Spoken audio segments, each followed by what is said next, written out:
Amahoro y'Imana abakunzi ba Sherina TV murasuzwa na Sherina kamikazi w'Abanyarwanda. Nizere ko mumeze neza rero udugukiye muri hirya no hino hatandukanye impande n'impande z'igihugu mwese nabasuje cyane. Uyu munsi wa none rero nifuje ko tugana na muganga w'amenyo, muganga w'indwara zose zo mu kanwa kugira ngo aduhugure atubwira byinshi. Ngira ngo abantu benshi bagiye babiza bavuga bati jya utuzanira abantu runaka batuganiriza. Uyu munsi rero nagiriwe amahirwe no guhura na dogiteri kugira ngo atuganirize ku burwayi bw'amenyo. Ntimugiye kureba Sherina TV rero ni mukanya.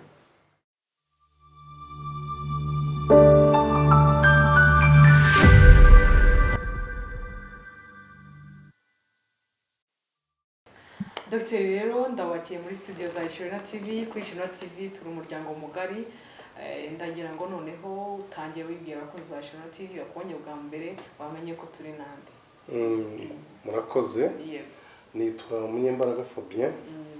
Ndi umuganga w'indwara z'amenyo no mu kanwa. Nkabakora inkorera iki kigo bita United Dental Clinic Limited kivura indwara z'amenyo no mu kanwa giherereye hano i Musanze. Murakoze. Murakoze cyane rero ni ibyishimo kandi n'umugisha kubona nawe muri studio za Sherina TV.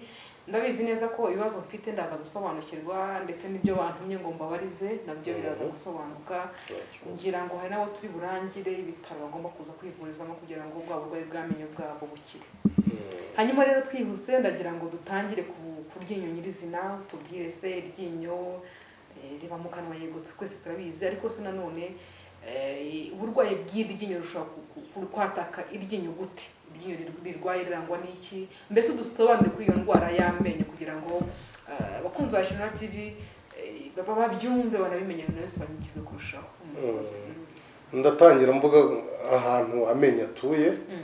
Amenyo atuye mu kanwa, kandi mu kanwa hari abaturanyi b'amenyo benshi. Hari amashinya, hari inkanka, hari ururimi.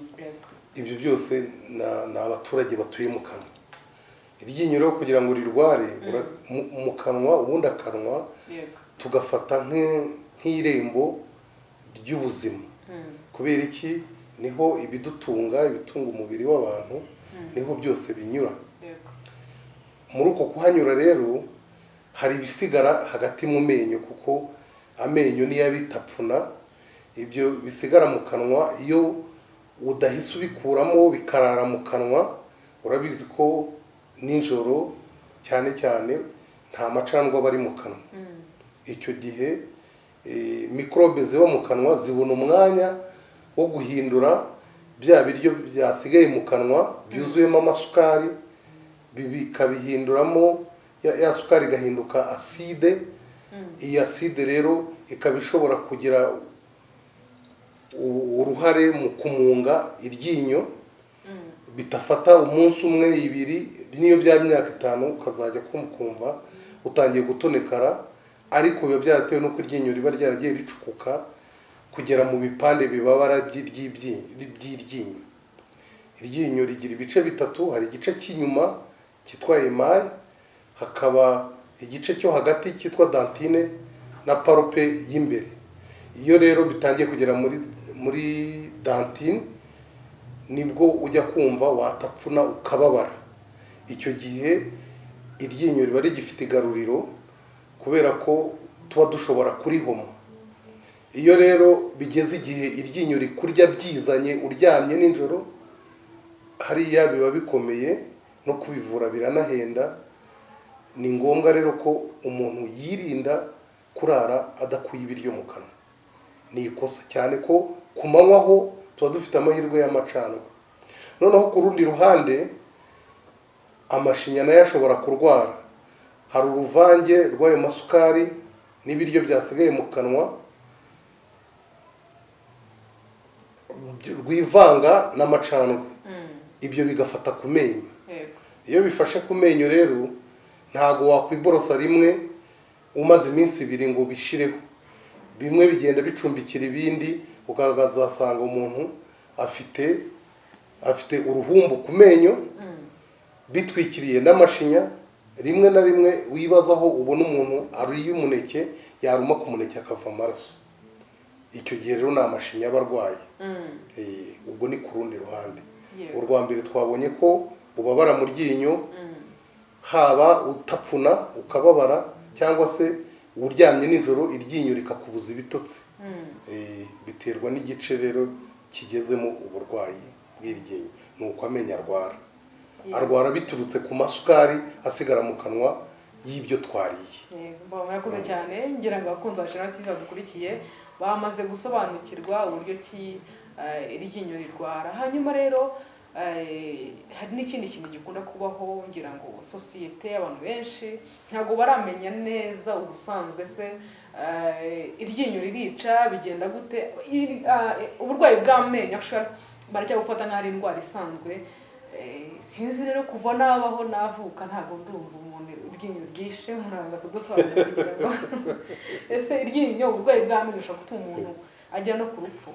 Reka duhere ku byoroheje. Ubundi amenyo, akamaro k'amenyo kanini ni ugutapfuna. Ni ukuvuga ngo iyo amenyo atapfunnye aba agabanyije ubunini bw'ibyo turi bumire. Ni ukuvuga ngo amenyo iyo atapfunnye umuhogo umira ibyo ushoboye. Iyo bigeze mu nda rero n'igifu nacyo kiroroherwa. Kikoroherwa kubera iki? Ko amenyo yabanje kubisya. Igifu nacyo kigashyiraho akacyo. Ariko ibaze umize ibintu bunguri. Ni ukuvuga ngo ubimize bunguri gusa igifu kiri bugire ibibazo, ugiye kurwara indwara y'igifu. Mu mara naho haraba ibindi bibazo. Ni ukuvuga ngo tibe digestif yose ibigize ikibazo. Ibyo ni ibyoroheje nakubwira. Noneho rero dufate iryinyo ryarwaye hahandi urara udasinziriye. Ni ukuvuga ngo igihe cyose iryinyo rikurya byizanye imisonga iri gukubita, niyo bagupimye umutima basanga wazamutse, bagupima umuriro bagasanga wazamutse, ibyo byose ni ibintu bigenda biba bibi ku buzima bw'umuntu. Ni ukuvuga ngo ugumanye iryinyo urwaye utivuza rikagumya rikakurya, ntabwo gusa rishobora no kugutera ibisazi. Ibisazi by'iryinyo bibaho. Hari igihe umuntu aza kwivuza aho ataranagera no kwa muganga ugasanga umuntu yaguye mu muserege arimo arasasa imigeri kubera iryinyo. Kubera iki iryinyo riryana cyane nacyo waza kukimbaza. Ibice byose byegereye ubwonko biraryana cyane. Duhere ku ryinyo, urebe umuntu uri kubabara ugutwi, izuru, ijisho. Kubera ko byegereye ubwonko birababaza cyane. Rero ntabwo wapfa kuhakana ngo ntibyagutera urupfu kuko niho biba biganisha. Turebe rero ibyageza ku rupfu byo nyirizina. Ni igihe wenda bagukuye nk'iryinyo ry'inyuma, aya menyo bita muzitsa zo hasi. Ariya menyo kuyakura ni ukuyakurana ubuhanga, agakurwa n'ababigenewe kandi ugakurikiza inama. Iyo utazikurikije hakazamo infection ishobora kugera mu bice byo hasi by'umuhogo. Icyo gihe n'urupfu ruzamo. Ndumva mfite ka zirenga 2 kandi nzi mu Rwanda. Icyo kintu rero nacyo kirashoboka. Murakoze cyane, ngira ngo abakunzi ba Channel TV mwabyumvise koko kuri iryinyo ushobora gutera umuntu urupfu, ushobora gupfa wabyise ibikino. Hari ukuntu umuntu arwaye iryinyo umubyeyi akaba yakureberamo ati ibi ni ibintu bisanzwe, riraza kuvamo, ariko kumva ko bishoboka ko byanaguhitana. Ni ngombwa rero kugira ngo ujye kwa muganga mbere yuko ibyo byago byose batubwiye bikubaho. Hanyuma rero mfite ikindi kibazo cy'amatsiko. Nakuze numva ko umuntu kugira ngo agire amenyo y'impingikirane kuri iryinyo rimerera mu rindi aba ari uburangare cyangwa se kutita ku bintu k'umubyeyi. Ibyo bintu byo mubihuza gute kugira ngo umuntu ashyirweho ikosa ry'uko umwana yavutse agasanga afite amenyo y'impingikirane? Ntabwo umwana avukana impingikirane, nta nubwo umwana avukana amenyo. Ariko icyo nacyo kirashoboka. Hari malformation ishobora kubaho, umwana akagira na totire akavukana iryinyo ariko si iryinyo komutera. Nabyo birashoboka. Ariko umwana atangira kumera amenyo afite amezi 5-6, amwe bita ibigega. Noneho uko amezi agenda ashira niko ukurikije time-line, ayo hasi amera, ayo hejuru akamera, kugera ku myaka 3 umwana aba afite amenyo 20, 10 hejuru n'10 hasi. Nawe uzafata umwana ugerageze ubirebe, uzasanga afite amenyo 10 hejuru n'10 hasi, amenyo 20 kugera ku myaka 3. Noneho rero kugera ku myaka 5, hagati y'5 n'6 niho igihe cyo gukuka gitangira. Noneho byagera ku myaka 7-8 akatangira kumera. Ni ukuvuga ngo akutse buri ryinyo muri ya yandi 20 yose riba rifite irizarisimbura bikurikiranye mu ishinya. Iyo dufashe ifoto cyangwa se ducishije urwasaya mu cyuma, ushobora kubibona ko hari iryinyo umwana yameze ariko hari n'irindi ryiteguye kurisimbura bitewe n'uko urwasaya rugenda rwaguka, kuko nawe ntabwo wagupfukanye urwasaya rungana gutyo. Icyo gihe rero iyo ari mu gihe cyo kumera cyo gukuka no kumera, tubishyira hagati y'imyaka 5 n'igice n'imyaka 11. Ni igihe umwana akuka anamera. Ntabwo umwana w'imyaka 13 aba agikuka, biba byararangiye.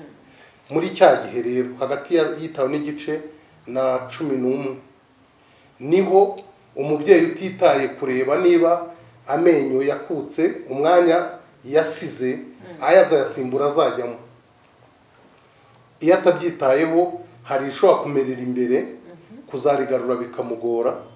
Ni nacyo kintu gikomeye, ni nacyo gihenda mu buvuzi bw'amenyo. Gushyira amenyo ku murongo tubitangira ku mwana w'imyaka 13, ariko ntabwo bijya munsi ya miliyoni hasi no hejuru. Urumva ayo mafaranga yose yakagombye kuzatunga uwo mwana cyangwa se akayafashisha ababyeyi bamubyaye, aba agiye ku kintu cy'amenyo kandi wakagobaye waritayeho. Ni uburangariro bw'umubyeyi kwita gusa ko umwana atatse mu kanwa, ariko ntugere igihe muvuga uti se ukwezi gushize uhareba niba nta kibazo, cyangwa se ukanamushyira muganga w'amenyo akamurebera gusa consultation. Muri icyo gihe rero ni cyumwe hagati y'imyaka 5 n'igice na 11 n'umubyeyi aba agomba gusuzumisha umwana we ibirebana n'ikuka n'imera ry'amenyo kugira ngo azakure afite amenyo meza.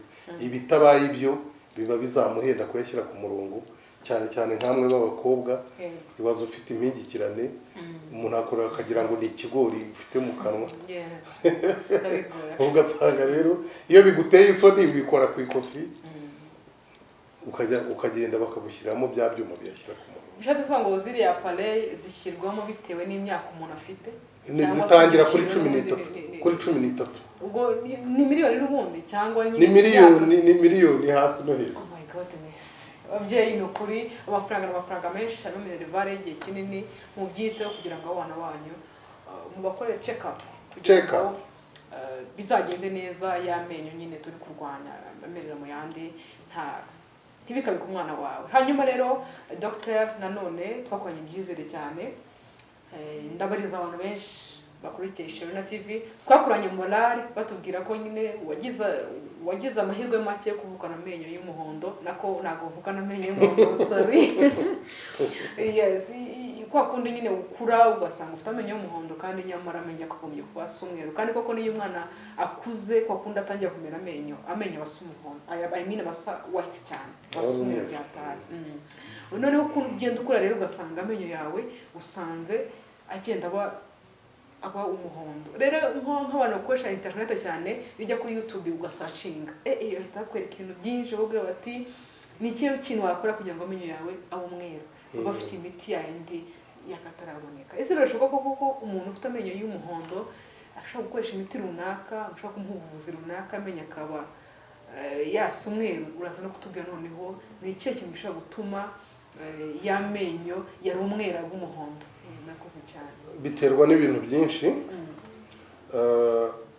Wabivuze neza ko umuntu avukana umuntu amera amenyo bwa mbere abasa n'umweru, ariko iyo ugeze ku isi uhura n'ibintu byinshi. Uba ugomba kurya, iyo urwaye unywa imiti, ibyo byose bica mu kanwa. Amazi dukoresha, ntabwo umuntu uzitonde urebe uzasanga nk'umuntu wakoresha amazi y'ingezi Ikivu, uzarebe nk'abanyarubavu uzasanga bafite utudomagure ku menyo kubera umunyu wo mu mazi witwa fluor. Icyo gihe rero tukavuga ko arwaye fluorosis, ayo menyo dushobora kuyakora akaba umweru de, birashoboka iyo bitararenga inkombe. Ariko kugira ngo amenyo agende aba umuhondo gahoro gahoro uko ugenda ukura, biterwa n'ibyo urya, ibyo unywa, n'imiti ufata, n'imihindagurikire y'imisemburo yo mu mubiri wawe. Hari nk'imihindagurikire ntacyo wabikoraho, ntacyo y'imisemburo ntacyo wabikoraho. Ariko warakoresheje nk'ayo mazi, hari imiti dushobora gukoresha tukagufasha amenyo tukayagarura kuba umweru. Hakaba rero n'igipande cyo ku mwanda. Ubwo tuwavuga ngo ku muntu ugira isuku, iyo ufite umwanda ku menyo akenshi nyine hazaho rwa ruhumbu rw'umuhondo. Ibyo byo turabyoza n'imashini hano bikava, imashini yoza amenyo. Nakoze cyane rero, none se ubwo ni ryari umuntu ashaka kuvuga ngo byararangiye byararenze ntago amenyo yanjye yacya? Ntago yacya. Biterwa n'amazi wakoresheje. Nk'abariya bakoresha ayo mazi y'ingezi, hari igihe usanga amenyo yose uko ari 32 uwo munyu warayangije. Birashoboka ko dushobora guhomaho agakomposite, ariko ntago ryagaruka ngo ribe umweru uko ryahoze. Ntabwo icyo gishoboka. Ubukererwe nibwo butuma bitashoboka. Ariko ukibibona ukajya kwa muganga w'amenyo ashobora kugutabara kikara. Hari ikintu cyashinshanga rero none numva nyine kitasobanutse kuri njyewe. Hari ukuntu umuntu ashobora kumara n'imyaka 20 atarafata brosse ngo yibrose, ariko ugasanga n'ubundi afite amenyo y'urwererane.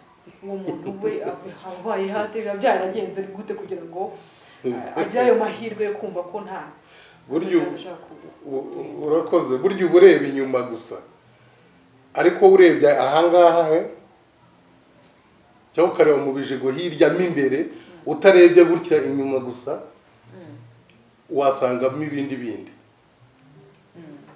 Cyangwa se uwo muntu akaba afite tactique ze zo gufata ikara akayoza n'urugero, ariko ikara ntago azarijyanamo imbere, no gukoresha y'agati byanamugora. Icyo gihe rero rwose birashoboka, ntago bihakanye. Imbere burya haba harimo ikibazo, wenda inyuma kitagize. Ibyo byo ntago wabyemeza utaramusuzumye. Twabyemeza ariko twamusuzumye, ariko kubona umuntu avuga ukavuga ututwenyo twe n'umweru, hari igihe ari ututwimbere dutandatu bureba gusa. Utari wa muganda utari imbere, kuko ntawe byanze bikunze yamyaka yose, iyo myaka yose igomba kuba irimo. Hanyuma rero twihuse cyane, ndagira ngo noneho turebe n'impumuro mbi mu kanwa. Ese amenyo ashobora kugira uruhare mu gutuma umuntu yagira umuhumuro mubi mu kanwa? Cyane birashoboka. Icyambere cyo navuze, rwa ruhumbu ntago rwahumura. Rwa ruhumbu rufata ku menyo ku muntu urarana ibiryo mu kanwa.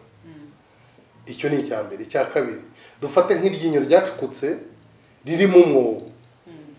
Igihe ritarakurya riba ribika ibiryo. Reka rero dufate wenda nk'igisate cy'inyama cyafashe muri iryo ryinyo muri 2020 kugera muri 2025, urumva gihumura gute? Impumuro sijya he ntisohoka mu mwuka tuvuga. Hari n'igihe umuntu akongorera ukagira ngo aragusuriye. Ibi byose bibaho, uri kumva? Cyangwa umuntu yakongorera ukumva arakunukira ukajya wigirayo. Ibyo byose biterwa n'ibyo amenyo acumbikiye byaboreye.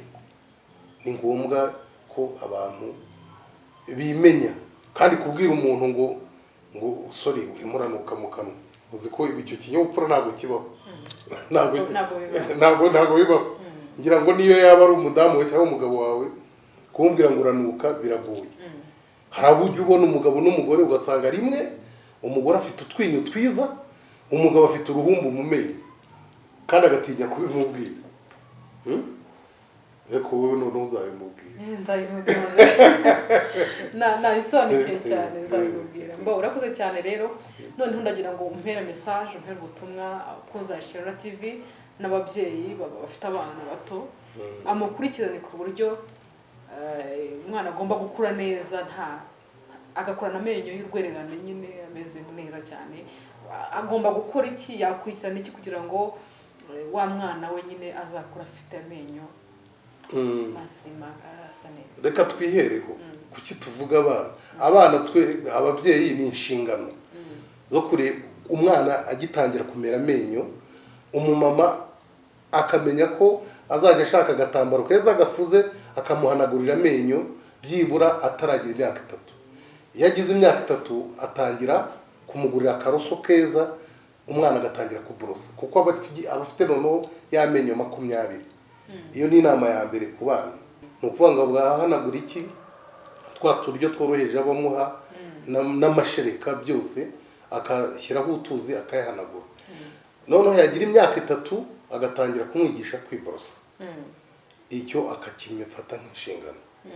Icya kabiri akamenya ngo niba umwana yatangiye gukuka amenyo, akamenya ko niba yatangiye gukuka amenyo no kumera hagati ya myaka 5 na 11, 5 n'igice na 11, ni periode yo gukuka no kumera.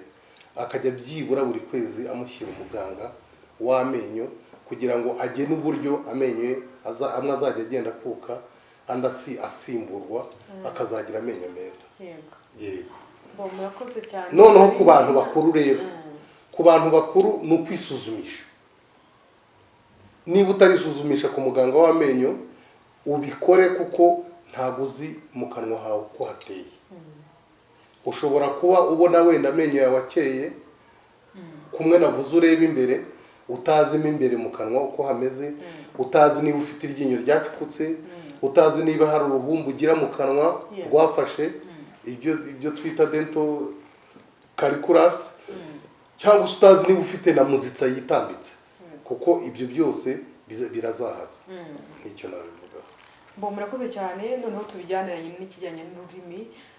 Twakuze twumva ko gufata brosada ukabrosa ururimi nabyo bishobora gutuma impumuro mbi mu kanwa nanone igabanuka. Ese nabyo nibyo mama we yanakonye no kubrosa nk'ururimi wenda akaba yagutonganya cyane, oya ntabwo byemewe, nanone hari ikintu bishobora kukwica. Sinzi rero ngo ururimi rwo rushobora gutuma narwo gufasha amenyo mu gutuma wa muhumuro mubi mu kanwa k'umuntu nyine nawo ubaho. Ibyo uvuze nibyo. Iyo urebye ururimi ntago rusennye. Ururimi narwo kugira ngo rubashe ibiryo nuko hari utwanya rugiye rugiramo hagati. Utwo twanya rero natwo dufatamo ibyo turya n'ibyo tunywa. Ururimi rero narwo ruraboroswa. Iyo umuntu aborosa iki? Ngira ngo hari wenda twazakora ikindi kiganiro ko umuntu yiborosa. Umuntu aborosa amenyo, akaborosa amashinya, akaborosa ururimi no mu nkanwa. Aho hose hafata ibiryo. Wabyumvishe? Ni amenyo uborosa, ukaborosa amashinya, ukaborosa ururimi no mu nkanwa. Sura brosa dakikomeye ya brosa ishinya gute muganga? Ya brosa ishinya. Ahubwo umuntu yiborosa ate? Uba? Nakababwiye bakabanzaniye gakore kuko umuntu aborosa. Ubutaha tuzabibereka mu kiganiro cya kabiri. Rwose. Ishinya utayiborosheje nayo ibiriho ibiryo. Nayo se ntifataho ibiryo. Siriya brosa datuno tugura mu farumasi no mu masoko. Wa brosa gute? Ahubwo si uborosa. Uborosa amenyo kwa? Ukuntu umuntu aborosa ni uburoso ni ku ryinyo ruba rukoze angle ya 45. Nibwo uborosheje. Ntabwo kuborosa ari ugukuba. Kuborosa ni uguhanagura. Ko niba ufite mu kanwa heza ukabuze ko mu gitondo waborosheje umaze kurya ntabwo bikugora, urahanagura n'agatambaro. Oye, urahanagura n'uburoso. Okay. Ntabwo kuborosa ari ugukuba. Iyo ukubye cyane amenyo ukuraho emayi, wajywa ibintu bikonje ugatoneka mu menyo. Hanyuma rero n'ukuntu umuntu yiborosa akaba yava amaraso mu gihe ari kwiborosa. Sinzi ibyo ngo icyo kibazo ni cyiza cyane. Nahoze nkubwiraho umuntu aruma umuneke agasigaraho amaraso. Iyo amashinya burya abarwaye ifumbi. Nicyo bita ifumbi. Icyo gihe ujya kwa muganga amenyo bakayoza bagakuramo imyanda irimo, barangiza bakaguha imiti igufasha, bakaguha na randevu y'igihe uzajya ugirayo. Ku buryo natwe twese niko twari tumeze. Tutarabyiga natwe twese niko twari tumeze. warumaga igishe cyo kubona hasigayeho amaraso. Mu kuvuga rero ngo wabona abantu bangahe ni bake cyane baba batarwaye amashinya. Kuko nk'iyo urebye ishinya itukura, ishinya y'umutuku ibirwaye, iba ifitemo inflammation. Ubundi ishinya iri normal ibiri pink. Sinzi niba akanga ko gasura kareba. Yego. Kaba kenda gusa nk'ahari. Ibara riri pink sango sinzi ko ndi buryite. Ya pink ndayumva cyane. Ariko iniriya kamera gira ngo iriya pochette ya kamera. Iriya ni kwishinya iri normal ibisa. None se bari abantu bavukana ishinya y'umukara bo ntabwo ari normal? Ntabwo ari normal. Biriya ni ko umubiri uba washatse kuza ariko nibo bake. Ntabwo ari ubwoko, ntabwo ari iki oya. Ni ko umubiri w'uwo muntu ubuteye. Ni nk'uko umuntu ashobora kuvuka kaba inzobe undi akirabura kandi bavuka ku babyeyi bamwe. Yego. Biratangaje cyane kubera ko nari ngiye guhita ikiri normal ni iriya pink. Iriya pink. Turi normal. Gusa uretse ko hari n'abajya kurwanira kujya gukora tatuwaje. Yego. Urebye ukuntu biryana ntabwo wakabikoze kandi ntekereza ko nta mudantiste uri professionnel ubikora. Abo bikora. Ariko twagufasha byakuriye wabikoze wagiye kubikorera ahandi numva ngo babikoreye Kigali ntabwo mazi ariko no kwiyangiza. Bigira izihe ngaruka wenda nko ku muntu wabikoze? Icya mbere ibyo bintu baba baguteye mu mubiri bidasanzwemo urumva ntabwo wakwizera ko bizakugwa amahoro cyane ko hari abo nagiye mfasha kubivura bagiye kubyikoresha bikamubuza amahoro akarara adasinziriye amara nk'iminsi 3 ukabona araje ati ndapfuye nagiye bankora ibi none dore uko bibaye. Yes, Dr. Urakoze cyane. Kuko ngo bateramo n'inshinge simbizi. Nakoze cyane ngira ngo abantu mu kurikesha na TV iyo ufite gahunda kujya kwitesha tatuwaje y'ishinya ni bibi. Ishinya iri normal igomba kuba iri pink. Namwe rero mufite ishinya y'umukara namwe nta kibazo fine biterwa n'umubiri w'umuntu ariko warayivukanye sava nta kintu byakwica. Hanyuma Dr. rero ngira ngo tune kugana ku musozo w'ikiganiro cyacu kuko wabimbwiye uti nzabere ukuntu ba blushinga nzabere ukuntu bigenda tuzafata umwanya wabyo tubibereka kunze bashana TV kugira ngo barusheho gusobanukirwa. Ariko noneho hari umuntu kubonye bwa mbere hari umuntu utazi wenda ngo mukorera hehe bigenda bite ari kure ari Musanze ari Kigali ntara zose urumva ndagira ngo noneho uduhamagare uturangira hano dushaka kugusanga noneho wenda baza no kutubwira uburyo ki mukora ese mukoresheje insurance cyangwa se mufite ubundi buryo mukora nyine n'umuntu ku giti cye agomba kwivuza. Murakoze cyane. Ntago navuga ko ari twe tuvura amenyo twenyine ariko twahisemo gukora ivuriro ry'amenyo gusa kugira ngo dufashe benshi bishoboka ko batagibona uburyo bwo wenda kwivuza ku buryo bunonosoye kuko twebwe duhora duhari igihe cyose nta weekend dukorera rero ivuriro rya United Dental Clinic rikorera i Musanze haruguru ya DPR Muhoza urenza DPR Muhoza ukata umuhanda werekera mu kuboko kw'iburyo ugana ku igaraje ryo kwa Karekezi. Hari ikigo cyanditseho United Dental Clinic niho tuvurira amenyo. Muri rusange rero indwara hafi ya zose turazivura. Icyambere ni ugusuzuma amenyo, amashinya, akanwa muri rusange.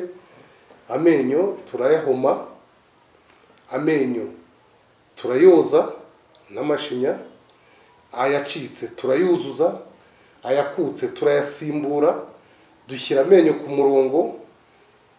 Ni byinshi ibikomere, kuvura ibikomere byo mu kanwa bagize impanuka, uziko impanuka nyinshi abantu bagusha igipande cyo mu maso kandi uvuze igipande cyo mu maso amenyo aba yajemo ako kanya. Ibi byose turabikora.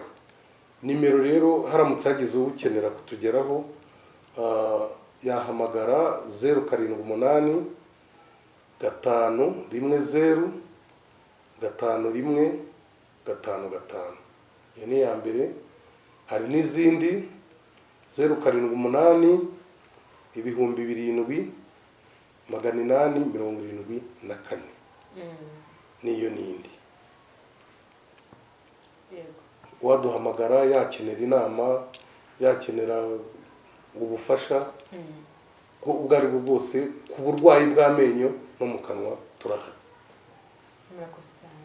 Murakoze. Hanyuma ku kijyanye na insurance, assurance dukoresha ni nyinshi. Dukoresha rama y'abakozi ba leta muri rusange, tugakoresha Radiant, dukoresha Sanlam, dukoresha Eden Care, dukoresha Orodi Mico. Turi no mu nzira yo kuba twakorana imima twarasabye kandi baradusuye n'izindi. ko mituweli ntayumvamo. Mituweli twari twasabye RSSB, tumenyesha ubuyobozi bwa Minisante, badusubiza ko ari ibintu bakinonosora, ariko tugize amahirwe ivuriro twarishinze dushaka gufasha abaturage, tugize amahirwe ni icyifuzo twakorana na mituweli na wa muturage udafite akazi ka leta ntibimugore, uretse ko n'ufite mituweli tugerageza kumworohereza ku biciro. Wow, byiza cyane. Hanyuma rero nanone ngira ngo biroroshye kuba umuntu yaza kwivuza kandi ubuzima nibwo bwa mbere. Ngiye ku bwanjye ndagenda hano maze kunsuzuma kugira ngo ndebe ko namenye yanjye ameze ko ikishinya cyo meze neza rwose, pink ndayujuje. Uraza gutungurwa. Yego, ariko nanone ngira ngo wenda nkamwe nk'ivuriro ryanyu hari ukuntu andi mavuriro ya leta yagira ibikorwa byo gukangurira twegera abaturage, turuganirize, tumenye ngo tugiye gusuzuma wenda akaba ari serivisi y'ubuntu itishyurwa. Ese ivuriro ryanyu mwarakoze ibyo bintu kugira ngo namwe mutange umusanzu wanyu ku gihugu kugira ngo ba bantu badafite amikoro, ba bantu batazi ko banarwaye borohereze kugira ngo bamenye ko byibura bafite n'ubwo burwayi? Iyo serivisi mwarigeze kuyikuraho cyangwa se murabiteganya? Twigeze kujya dukora desante cyane cyane ku bigo by'amashuri, tukigisha abana uburyo bagomba gufata amenyo yabo, abandi nabo tukabasuzuma bake bashoboka. Hari ibigo byinshi birimo za Wisdom byohereza abana hano kwivuza. Twagiye kandi dutumirwa ku maradiyo cyane nka Energy Radio, twatanzeho ibiganiro byinshi byigisha abaturage kugira ngo abaturage batuye hafi aha mu ntara y'Amajyaruguru rivurira benshi bararizi, kandi turateganya kongera wenda nko mu bikorwa nk'umuganda tukaba twagenda tukigisha abaturage, abatugana bakatugana tukabafasha kugira ubuzima bwiza bw'amenyo no mu kanwa, cyane ko nibutsa ko akanwa ni ryo rembo ry'ubuzima, kuko ibidutunga byose niho binyura keretse serumu ahari, kandi serumu nayo umuntu ayigemo yarwaye. Ariko nongera kwibutsa ko amenyo araryana, kandi si byiza kujya kwisuzumisha amenyo ari uko rikuriye, ahubwo isuzumisha imbere y'uko ritarakurya. Turihome hakiri kare, tukogereza hakiri kare, tukugira inama ku buryo ucukubira n'indwara zawe. Murakoze cyane. Bakunze ba Shirena TV rero, ngira ngo wenda nimero uraza kuzasifisha mu kiganiro, muze mwisuzumisha, basuzume. Iryinyo riraryana kandi batubwiye ko impamvu nyine riryana ari uko nyine ngo rituranye no ku gice cy'ubwonko, rituranye n'ubwonko. Birumvikana ko rero nyine ugomba kwisuzumisha kugira ngo umenye ko nta kibazo ufite. Dr. rero mbashimiye bikuye ku mutima kubw'umwanya wanyu, kandi nanasaboneraho gusaba nkasabira n'abakunzi ba Shirena TV ko mwazadusura aho dukorera kuri Shirena TV, kugira ngo bya bintu mwagiye mutwigisha mutubwira tubipracticinge, tubishyire mu bikorwa, bari kwiborosa twigisha abantu, kandi n'icyo gitekerezo mufite cyo kwigisha gukora ubukangurambaga mu baturage, mubigisha isuku yo mu kanwa, ni byiza, tuzabikunda cyane, kandi ngira ngo bizatanga umusanzu n'uruhare runini ku baturage b'igihugu cyacu cy'u Rwanda. Murakoze namwe. Murakoze cyane.